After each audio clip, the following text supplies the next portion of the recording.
I grew up here in Raleigh and started fishing as a young kid around lakes and little ponds, and grew up fishing Falls Lake and Beaver Dam and Harris, Lynn Lake.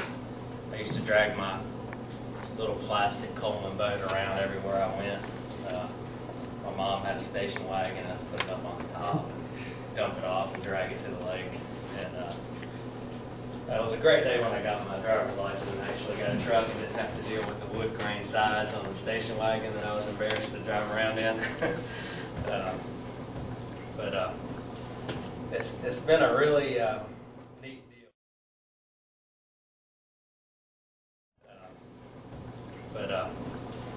It's been a really neat deal being able to want to be a pro fisherman from the time I was 12 years old to being actually able to do it, and do it as a career for the last 10 years. And it's not easy, as Jeffrey could tell you. It's not an easy job. How many of you want to do it for a living?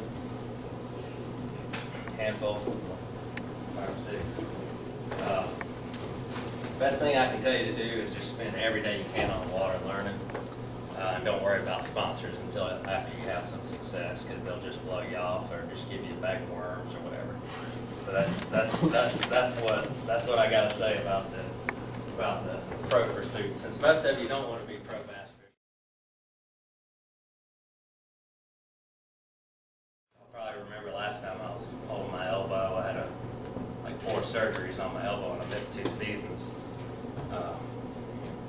Had the lateral collateral ligament reconstruction. If any of you guys are wanting to be surgeons, you might understand what that means. But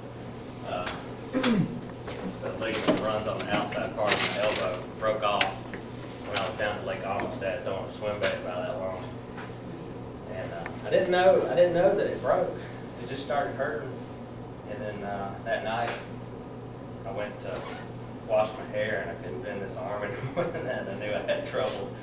My wife Mary's here with me, and she started pouring Advil down my throat by the bottle full, and it was a tough time. And that's the besides having good sponsors and spending a lot of time on the water, that's the third thing I recommend is have a beautiful wife that makes lots of money. If you're going to be a pro bass fisherman, you got to marry up. That way you can break your arm and still stay in it after a couple of years. So this all worked out pretty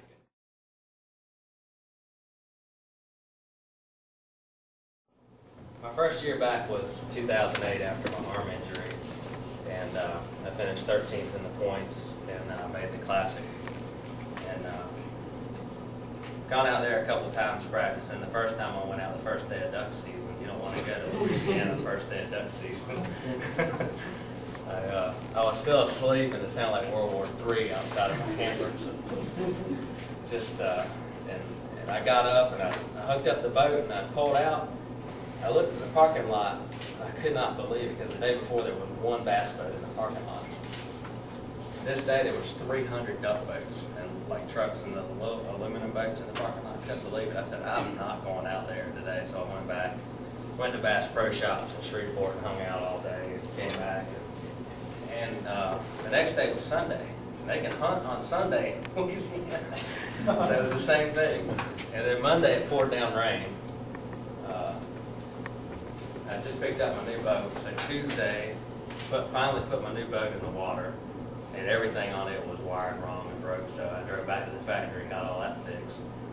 And came back, started breaking in my motor, running up and down the river, and a little pin on the throttle broke off. Like when you mash the hot foot, there's a pin that goes back into the motor, and it's attached with a little bitty cotter pin. And it came off, and it's down at the bottom of the motor somewhere, and I can't find it. So I take a spinnerbait and cut it and put it in there and bend the wires.